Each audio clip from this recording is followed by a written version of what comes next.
नमस्कार। रिपोर्टर जी के चैनल के सभी दर्शकों का मैं स्वागत करता हूं। आज का चैनल का जो विषय है, हमारा सब्जेक्ट है, वो बड़ा विशेष है सभी इंसानों के लिए। उनके बहुत सारे दुख दर्द और पीड़ा से पूरी ह्यूमैनिटी गुजर रही है। बहुत सारे प्रश्न हैं, उन सब का आंसर, उन सब के ऊपर एक नया विचार, एक नई थॉट इस सेशन का विषय होगा। मैसेज फ्रॉम गॉड एक जो बुक है, परमात्मा का संदेश, हमारे बीच में उपलब्ध है। इस बुक को भगवान के, परमात्मा के एक जो उनके रूप में अवतरित हुए हैं, उनके द्वारा परमात्मा के दिशा निर्देश से ये बुक आई है। और इसमें उन सब रहस्यों का जिक्र है जो जिसके लिए ह्यूमैनिटी तड़प रही है सालों से, बरसों से। आज इस विषय पर हमारे बीच में उपस्थित हैं भगवती और परमात्मा के रूप में फागुनी पाठक जी और प्रदीप मुखर्जी जी। आपका सर स्वागत है इस विशेष अंक में। नमस्ते। और ये हमारा सौभाग्य है कि हमें परमात्मा का संदेश आपके माध्यम से प्राप्त हो रहा है। आज का चर्चा का विषय हमारा इसी बुक के आसपास रहेगा और जो परमात्मा संदेश देना चाहते हैं, जो ह्यूमैनिटी के लिए कुछ कहना चाहते हैं, कैसे हम जीवन जिएं, इसके ऊपर रहेगा। इसकी शुरुआत करते वक्त मैं आपसे सबसे पहले ये जानना चाहता हूं कि दर्शकों से ये जो समस्या बनी हुई है उसका निवारण, मैंने व्यक्तिगत रूप से भी इस बुक को पढ़ा है और जो इंसाइट इसके अंदर है, जो गहरे रहस्य इसके अंदर हैं ब्रह्मांड के, वो सब इस बुक के अंदर उजागर हो रहे हैं। तो आपकी यात्रा कैसे एक सामान्य मनुष्य कैसे परमात्मा का संदेशवाहक बनता है और क्या संदेश इस बुक के माध्यम से परमात्मा देना चाहते हैं? आपने दरअसल फाल्गुनी पाठक जी का नाम लिया है, तो सबसे पहले तो मैं दर्शकों को ये क्लियर कर दूं कि ये अभी फिज़िकली यानी शरीर में नहीं है हमारे साथ, लेकिन उनका प्रेजेंस इस इंटरव्यू में है और वो इस किताब के को ऑथर हैं और इस इंटरव्यू के अंदर उनकी ऊर्जा पूरी तरह हमारे साथ है। तो ये है पहला क्लैरिफिकेशन। दूसरा क्लैरिफिकेशन ये है कि मैं दरअसल अवतरित नहीं हुआ हूँ। मैं एक बहुत ही साधारण इंसान हूँ, एक साधारण मानव हूँ और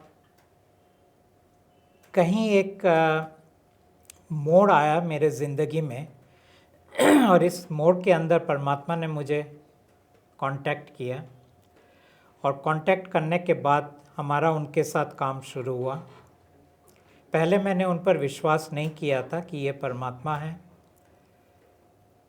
उनको मैंने पूरी शंका के नज़र से देखा, उनको मैंने पूरी अंग्रेजी में हम कहते हैं स्केप्टिसिज्म, डाउट, क्वेश्चनिंग, क्योंकि मेरे अंदर यही था कि मैं बहुत ही लॉजिकल इंसान हूँ और लॉजिक ये कहता है कि कोई भी मनुष्य के अंदर आज तक परमात्मा आए नहीं है या अवतरित नहीं हुए हैं या कांटेक्ट नहीं किया है। हाँ, कुछ लोग संदेशवाहक ज़रूर हुए हैं, लेकिन ये संदेशवाहक थे भगवान के, जैसे मोहम्मद थे या मूसा थे या बाकी जो भी थे।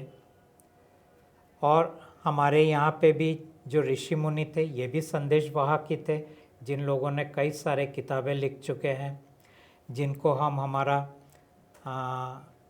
धर्म के किताब कहते हैं, धार्मिक किताब कहते हैं। तो ये सब संदेशवाहक ही ये सब लिखते हैं। अब परमात्मा का जो काम शुरू हुआ, शुरू में तो ये नहीं था कि वो मुझे संदेशवाहक बनाना चाहते थे। उनका काम था कि तुम मेरे लिए जो काम करोगे वो है मेरे बच्चों को तुम्हें रिहा करना है। मैंने बोला किससे रिहा करना है?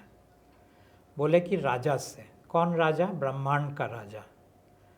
तो तब तक मुझे कहीं मालूम नहीं था कि ब्रह्मांड का कोई राजा भी है और परमात्मा उनसे अलग है, वो भी नहीं मालूम था। तो इस तरह हमारा काम शुरू हुआ, लेकिन उस पल तक मेरा हमेशा एक ख्वाहिश ये रहता था, मैंने चारों तरफ सिर्फ दुख, दर्द, परेशानी, बेचैनी ही देखा है। वो इंसान के पास जितना पैसा हो या जितना कम पैसा हो, जितने भी उनके स्वास्थ्य हो या ना हो, मैंने ये भी देखा कि इनमें से निकलने के लिए ये या तो धर्म का मार्ग अपनाते हैं या फिर अध्यात्म का मार्ग अपनाते हैं। और फिर मैंने दोनों जगह के जो खेल हैं उसको भी मैंने देख लिया कि ये दरअसल किसी को कुछ दे नहीं रहा है, देने का आशा दे रहा है, देने की वादा कर रहा है और देने की कुछ सबूत पेश कर रहे हैं। किस तरह पेश कर रहे हैं कि देखो ये इंसान अध्यात्म के मार्ग में चल के आज पूरी तरह अपने दुख और दर्द के बाहर निकल गया है, तुम भी ऐसा पा सकते हो, कर सकते हो, पहुंच सकते हो। लेकिन मैंने देखा कि उनकी संख्या बहुत छोटा सा था और वो जिस तरह से मार्गदर्शन दे रहे थे उस तरह लोग चलते हुए भी उन तक नहीं पहुंच रहे थे। और काफ़ी लोग तो उसी के अंदर ही बहुत सारे नकारात्मकता को इकट्ठा कर रहे थे। तो मैंने देखा वो मार्ग भी सही नहीं है। फिर मैंने देखा कि अच्छा, ये जो कहा जाता है इंसान को कि तुम्हारा दुख, दर्द, परेशानी के लिए तुम ही जिम्मेदार हो, यानी कि तुम्हारे कर्म जिम्मेदार हैं, यानी तुमने कुछ किया है उसके लिए तुम आज भोग रहे हो। तो फिर मुझे लगा कि शायद बात कर्म की है जी। और हर कोई जो कर्म किया उन्होंने उसके हिसाब से भोग रहा है। किसी ने ज़्यादा खराब कर्म किए तो ज़्यादा उनका तकलीफ़ है, किसी ने कम किया तो कम उनका तकलीफ़ है। ऐसा मुझे लगा था उस वक्त। तो परमात्मा सर कब सबसे पहले आपके पास आए और क्या इससे पहले कोई अनुभव था आपको किसी भी रूप में कनेक्ट होने का? परमात्मा के साथ मेरा कोई अनुभव नहीं था कनेक्ट होने का। वैसे आने के बाद भी अगर शब्द अनुभव का ले तो कोई अनुभव नहीं था, क्योंकि जिसको हम 5 इंद्रियां कहते हैं, अनुभव उस 5 इंद्रियों के अंदर होता है, उसके दायरे में होता है। कोई देखता है, कोई सुनता है, कोई एहसास करता है, किसी के एनर्जीज बदल जाते हैं, किसी को अंदर से बहुत अच्छा लगता है, किसी को बहुत हल्का फील होता है। ये सब चीज़ें मुझे कुछ नहीं हुआ। खाली बस एक थॉट था कि मैं ही सोच रहा हूँ, मैं ही जवाब दे रहा हूँ। उसी हिसाब से ये पूरा कन्वर्सेशंस उनके साथ मेरा चल रहा था। जिस तरह से राजा की दुनिया है, किंग की दुनिया है, यूनिवर्स का मालिक है, उसमें भी बहुत लोगों को इस तरह के अनुभव होते हैं।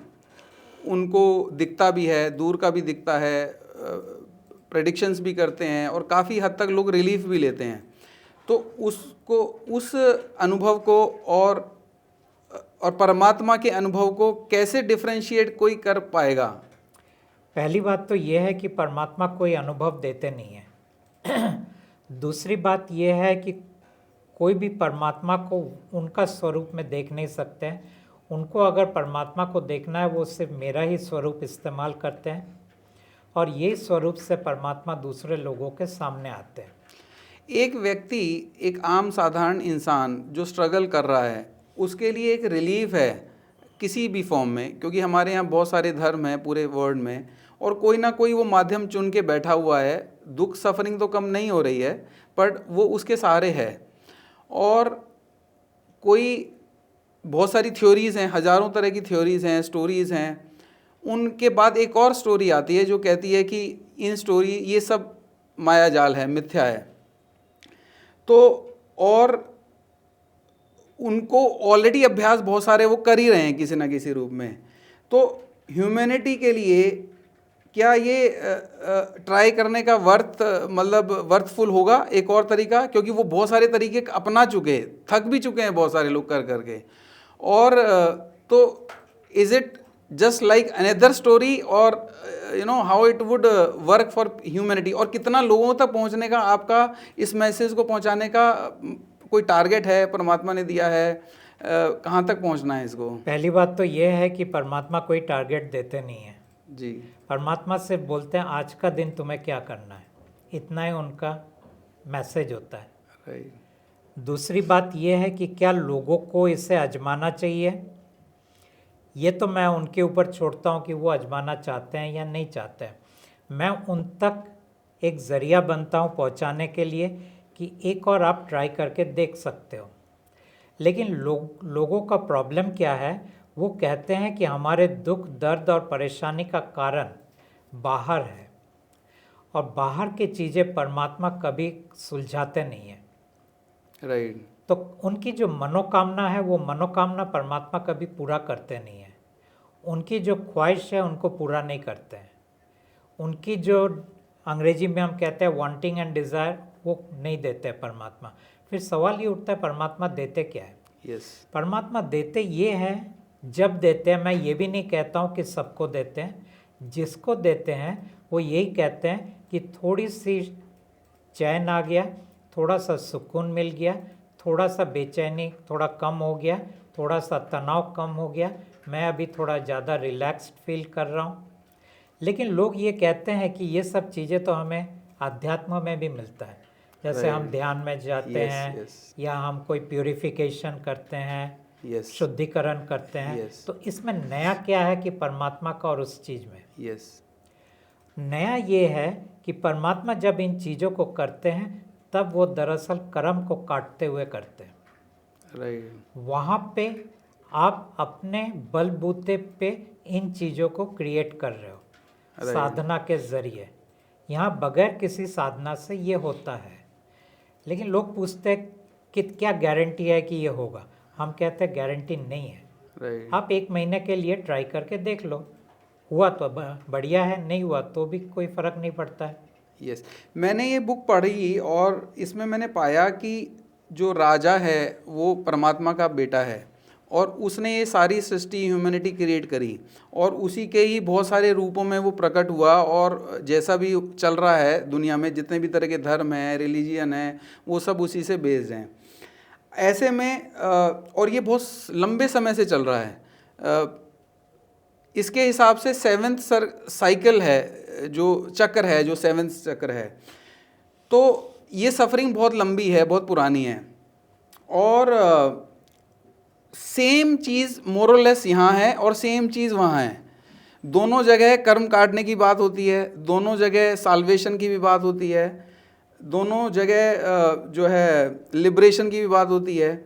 तो इस पूरे एपिसोड में जो कन्फ्यूज़न है, कहीं जब परमात्मा आए तो उनको चैलेंज हुआ होगा, बहुत मुश्किल हुई होगी लोगों को समझाने में और लोगों को भी बहुत मुश्किल हुई होगी एक्सेप्ट करने में। तो ये कार्य मतलब कैसे चल रहा है और कितना इसमें दिक्कत आ रही हैं और कहाँ अटक रहे हैं लोग? देखिए, परमात्मा जब पहली बार आए थे 2015 में, जब उन्होंने मुझे कहा कि तुम्हें मेरे बेटों को छुड़वाने के लिए तुम्हें काम करना होगा, मैंने कहा आपके बेटे में मुझे इंटरेस्ट नहीं है, मनुष्यों के लिए आप क्या करेंगे, क्योंकि मुझे मनुष्यों में इंटरेस्ट है। राइट। उन्होंने कहा मैं उनके लिए कुछ करूँगा नहीं। मैंने बोला क्यों? तो उन्होंने कहा पहली बात, मुझे मनुष्यों में कोई इंटरेस्ट नहीं है। तो मैं चौंक गया, क्योंकि मुझे लगा था परमात्मा है, अब तो हमारे सुख के दिन शुरू होंगे। Yes yes. और वो कह रहे हैं कि उनको मनुष्यों में कोई इंटरेस्ट नहीं है। और दूसरा बात, उन्होंने बोला कि अगर मैं कुछ करने जाऊंगा तो मैं मेरे बेटे के अगेंस्ट में जाऊंगा, और मेरा बेटा मेरे लिए प्रिय है, मतलब डियर है। Yes yes. मनुष्य मेरे लिए कोई मायने नहीं रखता है। राइट। और तीसरी बात मुझे बाद में पता चला, उस वक्त नहीं पता चला, कि दरअसल उन्होंने तो मनुष्य को बनाया है खाली सफरिंग के लिए। Yes yes yes. तो फिर उन्हें क्या पड़ा है मनुष्य के सफरिंग को कम करने के लिए? राइट। एक सहारा था हमारे पास कि हमें ऐसा लगता रहा जीवन भर कि कोई है जो हमारा ध्यान रख रहा है, कोई है जो हमारे बारे में सोचता है, कोई है जिसको हम अपना दुख दर्द कर सकते हैं। और जिस मोमेंट में ये पता पड़ता है कि सब मिथ्या है और कोई हमारा मतलब उससे तो ज़्यादा अच्छा रहता है कि जो क्लोज फैमिली मेम्बर्स हैं वो हमारे लिए ज़्यादा चिंता कर लेते हैं, एटलीस्ट कुछ कर नहीं पाते, चिंता तो कर लेते हैं हमारे बारे में। एग्जैक्टली वो हमारे शुभचिंतक है, और जिनके ऊपर हम भरोसा करते हैं, वो चाहे भगवान हो, वो चाहे परमात्मा हो, उनकी हमारी कोई पड़ी नहीं है।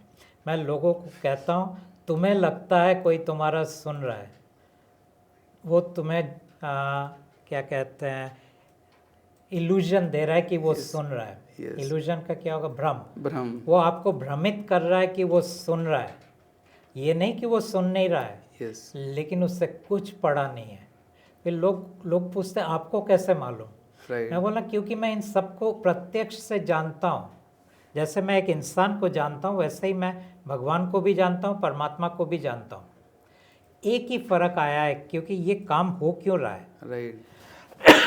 और वो फर्क ये आया कि जब मैंने परमात्मा को बोला आपका काम मैं करूँगा लेकिन कुछ तो आपको करना पड़ेगा, उन्होंने कहा मेरा काम ख़त्म होने दो, उसके बाद मैं देखता हूँ, मैं थोड़ा बहुत करूँगा लेकिन बहुत ही वो कम होगा, लगभग कोई इंसान को उसमें रस नहीं होगा, क्योंकि हर इंसान के अंदर यही है मेरे मनोकामना को पूरा करो।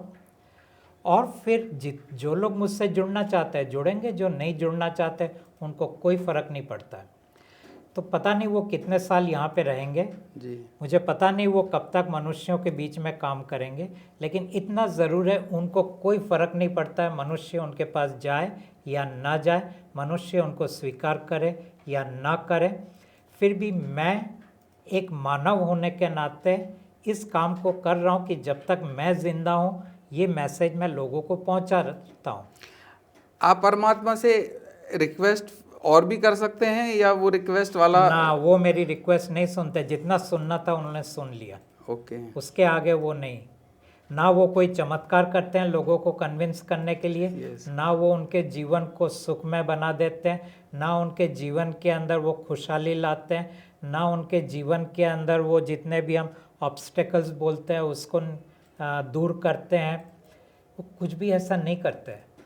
मैं जो पहले एक पूरा होप के साथ ये सोचा था, आज मैं उन चीज़ों को मेरा गिर गया है, लोगों के सामने मैं हकीकत रख देता हूँ और ये भी कहता हूँ कि तुम्हारे लिए परमात्मा मैं ही हूँ। राइट। क्यों कहता हूँ? इसलिए कि तुम कभी परमात्मा को इस शरीर और इस चेहरे के बगैर पा नहीं पाओगे, जुड़ नहीं पाओगे। आज देवता जुड़ना चाहते हैं परमात्मा से लेकिन नहीं जुड़ पाते, भगवान जुड़ना चाहते हैं, भगवान नहीं जुड़ पाते हैं, और बाकी जितने भी हैं वो कोई जुड़ नहीं पाते, कोई गुरु, कोई संत, कोई महात्मा परमात्मा के साथ नहीं जुड़ पाते। क्यों? क्योंकि दो कंडीशन है परमात्मा के साथ जुड़ने का। पहला कंडीशन ये है कि परमात्मा की मर्जी होना चाहिए, तब जाके कोई परमात्मा के साथ जुड़ सकता है, और दूसरा कंडीशन ये है कि ये चेहरे के थ्रू उनको जाना पड़ेगा, तब वो जुड़ सकते हैं। फिर लोग कहते हैं ये आपका अहंकार है, वो कहते हैं कि आपका सेल्फ इम्पोर्टेंस के कारण आप ये सब चीज़ें कह रहे हो, अपने आप को प्रमोट करने के लिए कह रहे हो, आपका कोई एक बहुत बड़ा गुरु बनने का सपना है, बहुत सारे फॉलोअर्स इकट्ठे करने का सपना है, और आप बाकी गुरुओं को उतना महत्व नहीं दे रहे हो। मैं इतना ही कहता हूँ, जो हकीकत है और परमात्मा के बताए हुए चीज़ों को मैं आपके सामने पेश कर रहा हूँ। मैं जानता हूँ इस चीज़ को आप स्वीकार नहीं कर पाओगे, फिर भी मैंने आपके सामने ये रख दिया।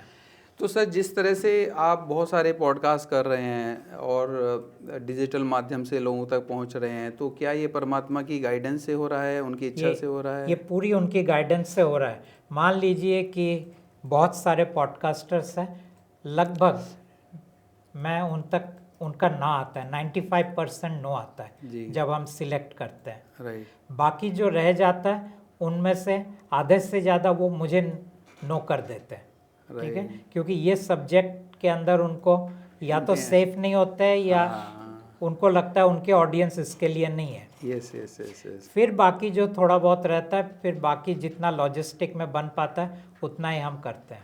मैं दर्शकों को एक साथ साथ बताता चलूं कि मैंने बुक पढ़ी है, मेरे अपने अनुभव भी हैं इसमें, और परमात्मा का अनुभव भी प्राप्त हुआ, और जो जिस राजा की बात हो रही है, जिसको हम भगवान मानते हैं, हमारी सृष्टि चलाता है, उसका अनुभव तो जिंदगी भर रहा। तो जो शिफ्ट है वो दिखता नहीं है, कुछ अंदर होता है, और वो जो अंदर होता है वो बहुमूल्य है, और ये मेरा पर्सनल अनुभव भी है, और शायद इसमें ना कोई गारंटी है ना कोई वारंटी है, but still it is worth, और ये अनुभव से प्राप्त होता है। इसके लिए जो गॉड की तरफ से हीलिंग कार्ड्स भी हैं, तो जो व्यक्ति अगर ये पूरी कहानी जानना चाहे, समझना चाहे कि कैसे ब्रह्मांड बना, कैसे दुख सफरिंग हमारे जीवन में आई, कौन परमात्मा है, कौन किंग है, क्या गलतियां हुई और कैसे मनुष्य के दुख जो है कम हो सकते हैं, तो वो सब बुक के अंदर भी है। हीलिंग कार्ड्स एक वन ऑफ द मीडियम है जिसके थ्रू हम अपने दुख एंड सफरिंग परमात्मा के जो स्वरूप है उसके बात कर सकते हैं, शेयर कर सकते हैं, 30 दिन तक इसका अभ्यास कर सकते हैं और देख सकते हैं कि इसमें क्या शिफ्ट होता है। और वो शिफ्ट मेरे जीवन में भी आया और बहुत सारे लोग जो आपको फॉलो करते हैं उनके जीवन में भी आया है, और कहीं ना कहीं वो शिफ्ट बहुत अच्छा है, बहुत सूदिंग है, डिस्पाइट कि कोई कुछ पता नहीं है कहाँ पहुँचेंगे, पर बहुत अच्छा है। ये मेरा पर्सनल अनुभव है।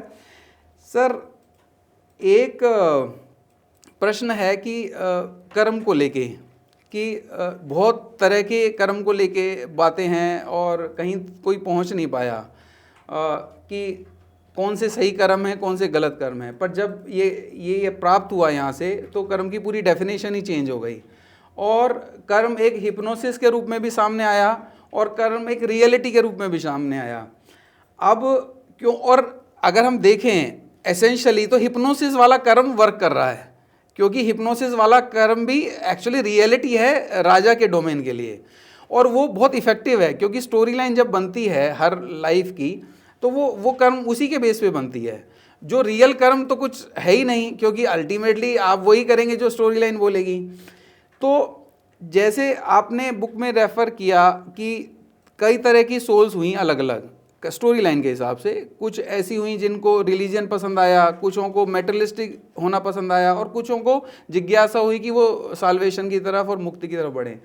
तो क्या ये जो तीनों इच्छा हुई इन लोगों को, ये इच्छाएं उनकी स्टोरी लाइन की वजह से थी, अदरवाइज सब जो ह्यूमंस हैं वैसे एक लेवल पे हैं, या वो जो कर्म का बैगेज है उसने इनको प्रेरित किया ऐसा होने के लिए?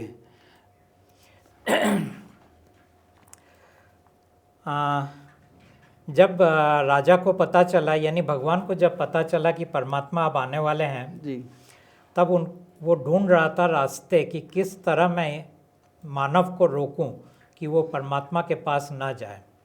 तो उसने 3 जरिया अपनाया। पहला जरिया था कि वो मानव को महत्वाकांक्षी बनाया। महत्वाकांक्षी बनाने के कारण उसके अपने ज़िंदगी में बहुत सारी डिज़ायर्स आ गए, वांटिंग्स आ गए।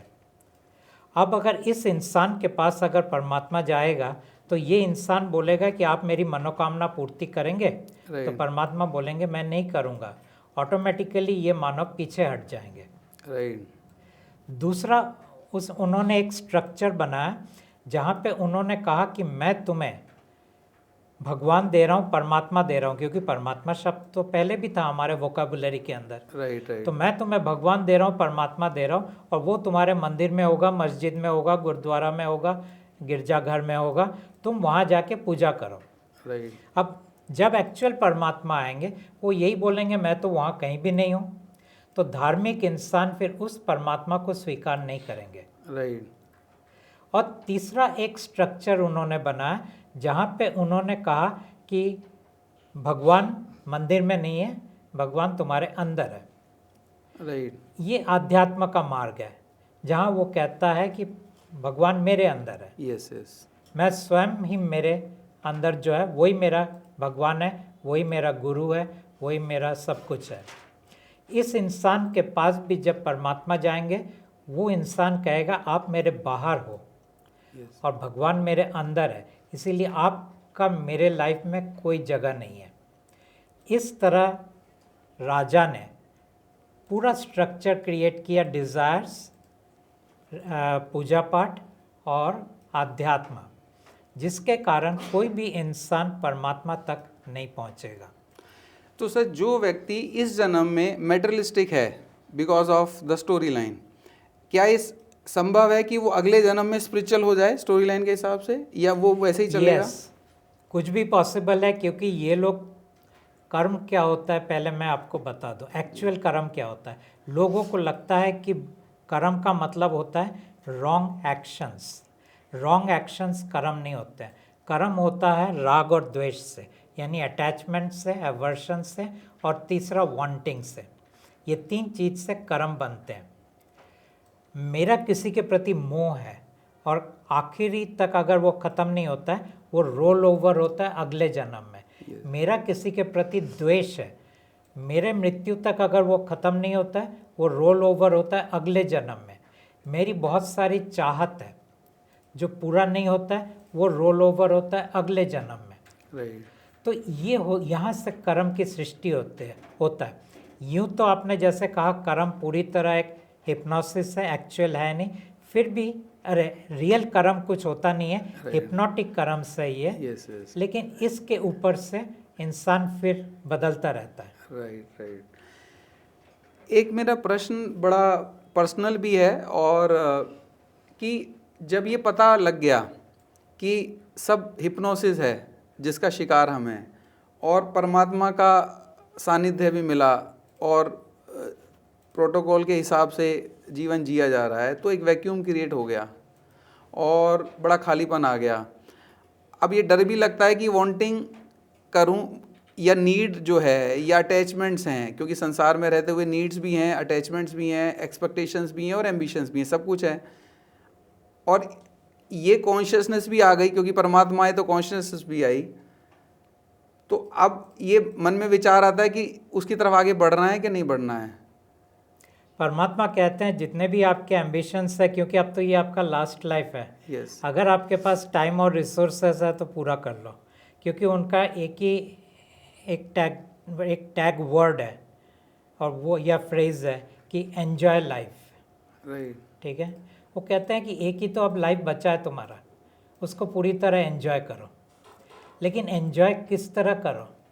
अपने रिसोर्सेस के अंदर, अपनी, बगैर किसी को दुख या दर्द पहुंचाए, बगैर कोई छीना झपटी करके, बगैर कोई कंट्रोल गेम खेल के।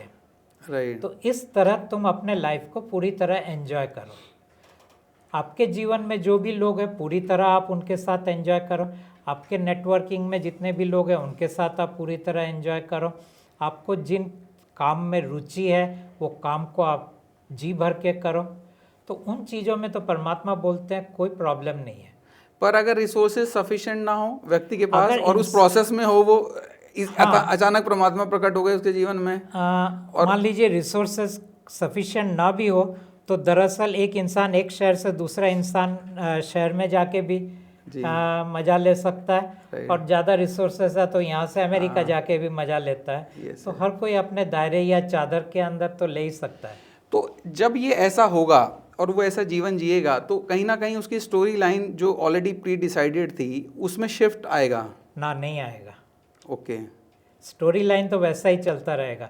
उसका कारण यह है कि स्टोरी लाइन भगवान ने आत्मा के ज़रिए लिखा है, लेकिन परमात्मा कहते हैं इसको मैं टच नहीं करूँगा। राइट। तो जो मुझे प्राप्त होना है, जो मुझे करना होगा स्टोरी लाइन के हिसाब से, जहाँ वो सब होगा, केवल इतना शिफ्ट होगा कि मेरे अंदर उसके लिए तड़प, उसके लिए बेचैनी, उसके लिए रिगर, उसकी चिंताएं नहीं रहेंगी। एग्जैक्टली। आप दरअसल आपका जो भी प्रोफेशन है आप बहुत सहज उसके अंदर से गुजरेंगे, और उसके अंदर ये नहीं रहेगा इसको मुझे मतलब जिसको हम कहते हैं कि अंग्रेजी में अगर हम कहते हैं that I have to do it, वो हैव टू वाला निकल जाएगा। राइट। तो उसके जीवन में सब कुछ वही होगा जो होना है, बट वो उसको लेके जो कष्ट उसको होता अदरवाइज, वो कष्ट उसको अब नहीं होएगा, कम हो जाएगा। कम हो जाएगा। सर एक प्रश्न है इसी बात को आगे बढ़ाते हुए, कि हमने एनर्जी चक्रास की बात की है इसके अंदर बहुत सारे, और जिसके अंदर 11 एनर्जी चक्रास हैं, जिसमें से 4 किंग के द्वारा हैं, फर्स्ट 4, एंड देयर आफ्टर परमात्मा के डोमेन से एनर्जी चक्रास आते हैं। तो जब ये ह्यूमन बॉडी अपना शरीर छोड़ेगी, तो जो चक्रास परमात्मा के हैं वो कैसे वर्क करेंगे, कैसे वो पूरा उधर सतलोक में जाएगी, थोड़ा इसके ऊपर बताइए। एक्चुअली ये एनर्जी चक्रस नहीं है, ये एनर्जी बॉडीज है। राइट। यानी एनर्जी शरीर है, ऊर्जा शरीर हम बोलते हैं इसको। जी जी। ठीक है।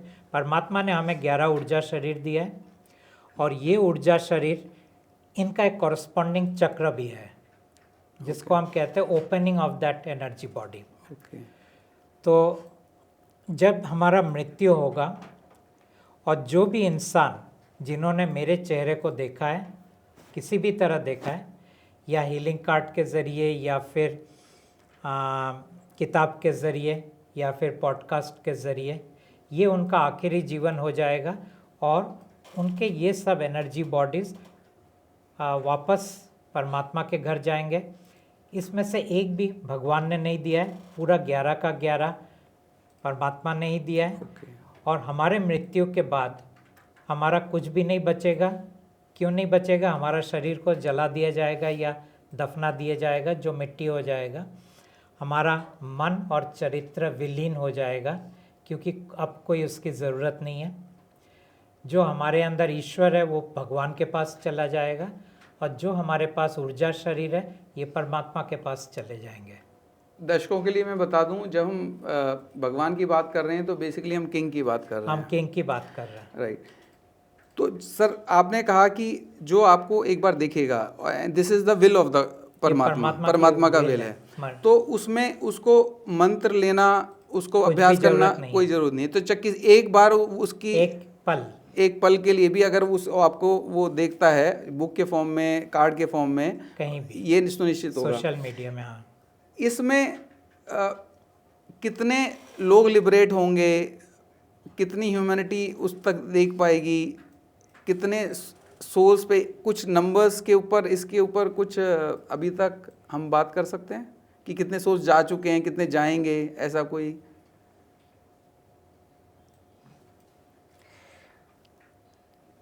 देखिए, आने वाले 100 साल के अंदर तो सब चले जाएंगे। ओके, तो जिन्होंने नहीं देखा होगा वो भी चले जाएंगे? ओके। सवाल ये उठता है कि आने वाले 100 साल में इंसान नहीं रहेंगे? ऐसा नहीं है, इंसान रहेंगे। तो ये इंसान कौन है जो रहेगा, और आज जो इंसान है वो कौन है जो मेरी बातें सुन रहा है? राइट। ये दोनों इंसान में बहुत अंतर होगा। एक है, दो तरह के इंसान इस वक्त इस पृथ्वी में मौजूद हैं, और ये दो तरह का जो इंसान है, ये दरअसल एक को हम कहते हैं सोल्ड बीइंग्स, दूसरे को हम कहते हैं नॉन सोल्ड बीइंग्स। राइट। यानी एक को एक के शरीर के अंदर परमात्मा का जो 11 ऊर्जा शरीर है वो है, दूसरों इंसान के अंदर वो 11 ऊर्जा शरीर नहीं है। वो प्योरली किंग के द्वारा बनाए गए होंगे, प्योरली राजा के द्वारा बनाए गए हैं। और बड़ा इंटरेस्टिंग है ये दो ग्रुप को लेके। और इंटरेस्टिंग चीज़ ये है, जितना सफरिंग और पेन मैक्सिमम जो होगा ये सोल्ड बीइंग्स के होंगे, और ये जो नॉन सोल्ड बीइंग्स होंगे इनके मिनिमम सफरिंग एंड पेन होंगे। राइट। और ये जो नॉन सोल्ड बीइंग्स होंगे ये बहुत इंटेलिजेंट होंगे, बहुत सक्सेसफुल होंगे, और हर फील्ड में ये एकदम बढ़िया परफॉर्म करेंगे। और अभी एग्जिस्ट कर रहे हैं ये ह्यूमैनिटी में? बहुत है ऑलरेडी, क्योंकि ये ट्रांजिशन शुरू हो गया है। क्योंकि भगवान को मालूम है कि ये सोल्स अभी जा रहे हैं, ये लोग नए सोल्ड बीइंग्स क्रिएट नहीं करेंगे। उसने अपने इंसान क्रिएट करना शुरू कर दिया। एक बीच में अपडेट आया था कि जो कर्ज है परमात्मा का किंग को दिया हुआ, उसकी वजह से ह्यूमंस फूड क्रिएट करते हैं अपनी नेगेटिविटी से, और वो कर्ज वापस ले लिया गया।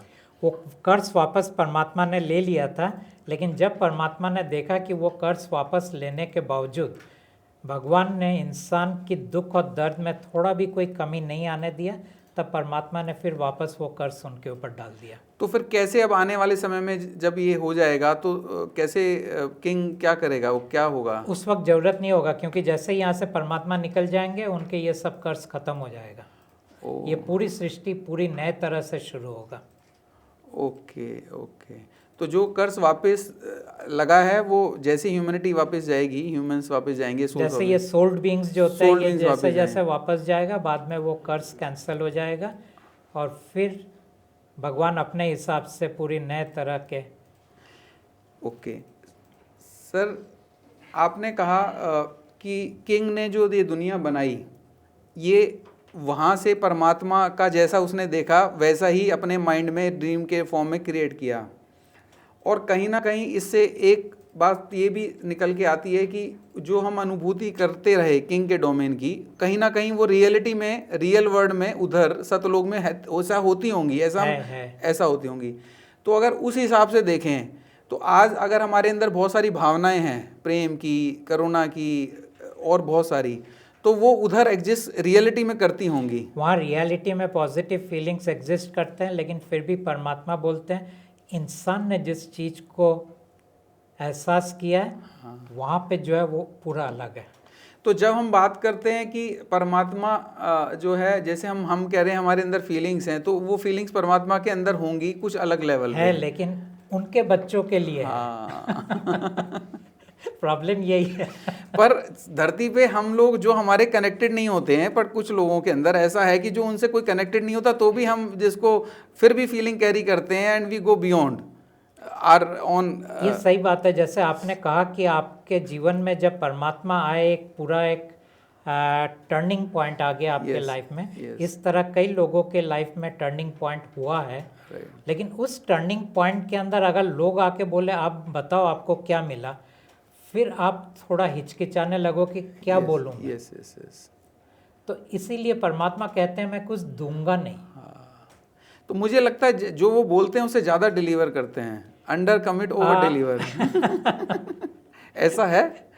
नहीं, मैं ऐसा नहीं बोलूँगा। उसका कारण क्या है कि लोगों के अंदर मैं गलत आश्वासन नहीं देना चाहता हूँ। मैं उनको यही कहता हूँ आप एक बार 30 दिन के लिए ट्राई करके देख लो, 1 महीने की बात है, सिर्फ इतना ही करो। इस स्वरूप के साथ हीलिंग कार्ड को डाउनलोड कर लो हमारे वेबसाइट से, और फिर उसके साथ आप 1 महीने आपकी दुख दर्द परेशानी जो भी है बात करो। अब क्योंकि हम किंग की दुनिया में रहते हैं और उसका बहुत सारा सामान हमारे पास है, स्पिरिट के रूप में और माइंड के रूप में, शरीर के रूप, मन के रूप में, तो और वो हमें ड्रॉ करता है। और दूसरी तरफ परमात्मा कह रहे हैं कि चूज़ कर लो एक को, इधर या उधर। और ऐसी कई, क्योंकि सोशल बाउंडिंग्स हैं, बहुत सारे प्रेशर्स हैं, मजबूरियां हैं, उसमें ऐसा होता है कई बार, इधर से उधर होता रहता है। तो ऐसे में मनुष्य के लिए किसी ये डिसीजन लेना, वन साइडेड होना आसान होगा? परमात्मा ये जानते हैं, इसीलिए परमात्मा कहते हैं जब आप मेरे स्वरूप को एक नज़र देख लोगे, उसके बाद आपको मेरे पास आने की कोई ज़रूरत नहीं है। आप पूरी तरह भगवान के दुनिया में रहो। वैसे भी ये आपका आखिरी जन्म हो जाएगा, वैसे भी आपके सब कर्म कट जाएंगे, वैसे भी आपके जितनी भी ऊर्जा शरीर है मेरे घर में वापस आ जाएंगे, और जो भी आपका सोल है या आत्मा है वो भी मेरे पास वापस आ जाएगा। तो अननेसेसरीली आप आपके लाइफ में कॉम्प्लिकेशंस क्रिएट मत करो। तो जो आपके लिए सहज है जीना, उसी के अंदर आप जियो। अगर आप मेरे पास आ सकते हो बगैर कॉम्प्लिकेशन क्रिएट हुए तो मेरे पास आ जाओ, लेकिन लगता है आप मेरे पास आने से आपके घर में बहुत तकलीफ हो जाएगा, तो आप फिर भगवान के साथ ही रहो। आपकी जो पूजा पाठ या आपकी जो भी स्पिरिचुअल जर्नी है आप सब करते रहो। स्विच ऑन स्विच ऑफ ही हो सकता है ना, वो नहीं हो सकता है। ओके। फिर परमात्मा बोलते हैं आप मेरे पास अगर स्विच ऑन करके आओगे भी फिर कनेक्ट नहीं कर पाओगे। एक ही मौका परमात्मा देते हैं, और अगर वो मौका चूक गया फिर दूसरा मौका नहीं होता है। पर इसमें जैसे किसी ने परमात्मा को कनेक्ट किया, फील लिया, और अचानक से वो किसी भी परिस्थिति लैंड कर गया, मंदिर में लैंड कर गया या किसी उसमें लैंड कर गया, और वो वापस परमात्मा को कहता है कि I want to reconnect. Depend करता है कि मान लीजिए एक आध बार गलती से हो गया, होश नहीं था, याद नहीं था, वो तो अलग बात है। लेकिन फिर कोई बोले नहीं मुझे तो ये पूजा करना पड़ेगा क्योंकि घर वालों का प्रेशर है, परिस्थिति है, जो भी है, तो वो अलग बात होता है। तो उसमें अभी वो थोड़ा सा ग्रे एरिया है कि कौन से सिचुएशंस में वापस आ सकता है, क्योंकि बार बार ऐसी घटनाएं घटती खाली रहती हैं। दो ही चीज़ें बोलते हैं। अगर आपके घर में आपके बच्चों का शादी है तो ठीक है, आपको जो करना है करो। राइट। आपका अगर फैमिली में मतलब पेरेंट्स, वाइफ, चिल्ड्रन, ये है, मतलब और कोई नहीं है जो वो लास्ट क्रिया कर सकता है, तो वो आप करो। राइट। वो सब में जो भी आपको पूजा पाठ करना है, जो भी करना है, ये 2 में उन्होंने खाली रिलैक्सेशन दिया हुआ है। Right. Day to day routine के अंदर नहीं है वो, डे टू डे रूटीन में नहीं है। ओके। और उसमें परमात्मा से ऐसा भी नहीं कर सकता कि गलती से चला गया था, मुझे वापस ले लो। बार तो वो छोड़ देते हैं, लेकिन जब देखते हैं इनका मंशा अभी भी उनका झुकाव वहीं पे है, हाँ, तो परमात्मा बोलते हैं वहीं रहो ना, Yes, कोई sir. प्रॉब्लम नहीं है वहाँ पे। यस वो उनके बेटे के अगेंस्ट में नहीं है। राइट। ऐसा नहीं है कि इन दोनों के अंदर एकदम घमासान युद्ध हो रहा है, हाँ, ऐसा कुछ भी नहीं है। राइट। जो इनके बेटे हैं ये नेगेटिविटी में पैदा हुए, क्रोध में पैदा हुए और ये सृष्टि रची गई। तो इसमें जो 21 यूनिवर्सेस मिले उसके अंदर ह्यूमन एक प्लेनेट पे हैं धरती पे, और बाकी जगह और लोग हैं।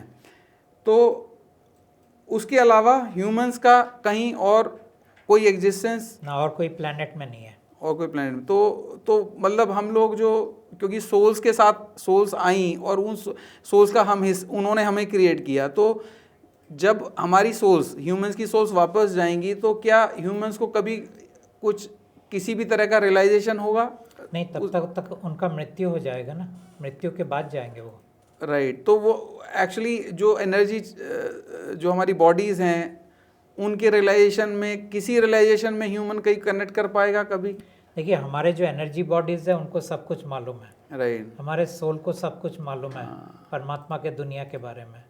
तो ये दो जब जाएंगे तो कोई रहा नहीं ना रियलाइज करने के लिए, तब तक तो उसको जला दिया जाएगा या दफना दिया जाएगा बॉडी के फॉर्म में। हाँ, इवन जैसे ही वो जला देंगे और ये जब निकल जाएगा, एक बार स्पिरिट निकल गया और एक बार एनर्जी बॉडी निकल गया, एक बार सोल निकल गया, कुछ बचा ही नहीं ये सब रियलाइज करने के लिए। सर कुछ अब से लेके उस मोमेंट तक कोई सजेशन, कोई सुझाव, कोई किसी भी तरह की गाइडलाइंस इतना ही है, कोई रिलीजियन यानी कोई भी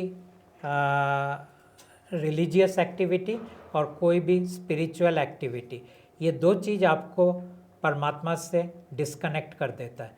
इसके अलावा आप बाकी सब कुछ करो, यानी संसार के अंदर जिस तरह आप भोग सकते हो पूरी तरह आप संसार को भोग लो। कुछ समय पहले ऐसा था जो था कि अगर वो डिस्कनेक्ट हो गया, क्योंकि ये बहुत ऐसा वाला एरिया है, यहाँ गलतियाँ होने के बहुत ज़्यादा चांसेस हैं। जैसे फैमिली फंक्शन में गए, बड़ा प्रैक्टिकल सा है, कहीं रिलेटिव्स के यहाँ गए और वहाँ पूजा हो रही है और आपको खड़ा होना पड़ गया, फर्क नहीं पड़ता है। ओके। परमात्मा यही कहते हैं कि वहाँ खड़ा होना खड़ा हो जाओ, लेकिन बैठ के वो मंत्र जप करके बाकी जो चल रहा है वो मत करो। राइट, ठीक है। और सर ये जो टेस्ट करने वाला है, जैसे डाउजिंग रोड से टेस्ट करते हैं और या और तरीके से करते हैं, तो कुछ लोग ही कर पाते हैं, बाकी लोग नहीं कर पाते हैं। ये चीज़ें तो आप ऑनलाइन से सीख सकते हो, बहुत क्लासेस होते हैं, वो लोग सिखाते हैं। पर उसमें कई बार वो ऐसा होता है कि वो गाइडेंस पता ही नहीं पड़ता कि वो सही आ रही है कि नहीं आ रही है। ये एक प्रॉब्लम है, क्योंकि जब आप ये सब चीज़ें टेस्ट करेंगे, सबसे पहले आपका मन आपको धोखा देगा, उसके बाद जिनको हम एंटिटीज कहते हैं वो धोखा देगा, फिर लास्ट भगवान तो धोखा ही देगा। फिर इन सब के बीच में ये परमात्मा का आंसर निकालना थोड़ा मुश्किल होता है। तो बेटर है कि इसको मतलब परमात्मा कहते हैं कोई ज़रूरत नहीं है, तुम्हारे अंदर दुख हो, दर्द हो, परेशानी हो, मेरे से बात करो। यस। और दिन में कितनी भी बार बात कर सकते हैं? मल्टीपल बार कर, नो रेस्ट्रिक्शंस, लेकिन खाली यही है कि उसको जपो मत। इस वक्त अगर बहुत दर्द हो रहा है बॉडी में तो फिर बोलो कि मुझे बहुत दर्द हो रहा है, फिर छोड़ दो। राइट। फिर दोपहर को देखो अगर दर्द चालू है तो एक बार और बोल दो, इस तरह। राइट। अभी हम इस चर्चा को जारी रखेंगे और गहरे कई आंसर्स और हमारी पीड़ा और हमारे शंकाओं का समाधान हम और आने वाले समय में नेक्स्ट सेशन में लेंगे। तब तक के लिए एक हम छोटा सा ब्रेक लेते हैं। आपका बहुत बहुत धन्यवाद हमारे साथ जुड़े रहने के लिए। Thank you.